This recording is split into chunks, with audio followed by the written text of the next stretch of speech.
Hello, good morning বন্ধুরা। অনেকদিন পর সকাল সকাল একটা ভিডিও নিয়ে এসেছি। অ্যাকচুয়ালি অনেক দিন আগে আমি সাইবার ফ্রড নিয়ে কথা বলেছিলাম তোমাদের সঙ্গে। তো সাইবার ফ্রড কখন কার সঙ্গে কিভাবে হচ্ছে আমরা কিন্তু সাধারণ মানুষেরা খুব একটা বুঝতে পারি না। তা আমরা যারা mobile phone Android mobile phone use করি, অনলাইন শপিং কিন্তু আমরা সবাই করি।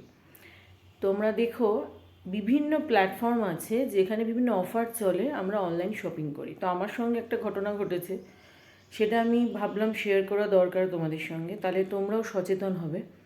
আমি খুব নামকরা একটা প্ল্যাটফর্ম থেকে আমি শপিং করি আমার প্রোডাক্ট, কিন্তু ডেলিভারি নেওয়ার সময় আমি ছিলাম না। সেই সময় আমার যে এমপ্লয়ি, সে আমার হয়ে ডেলিভারিটা নিয়েছিল। তো চেক করে দেখেনি, এবং পরে আমি দেখি যে অর্ডারটা আমি দিয়েছিলাম সেটা না দিয়ে আমাকে অন্য কিছু দেওয়া হয়েছে, এবং তার প্রাইস ছিল 1500।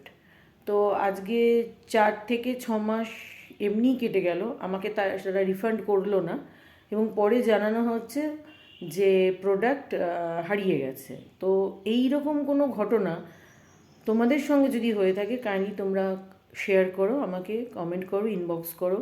সব কিছু আমরা যদি ছেড়ে দিই তাহলে কিন্তু এরকম অন্যায় চলতেই থাকবে।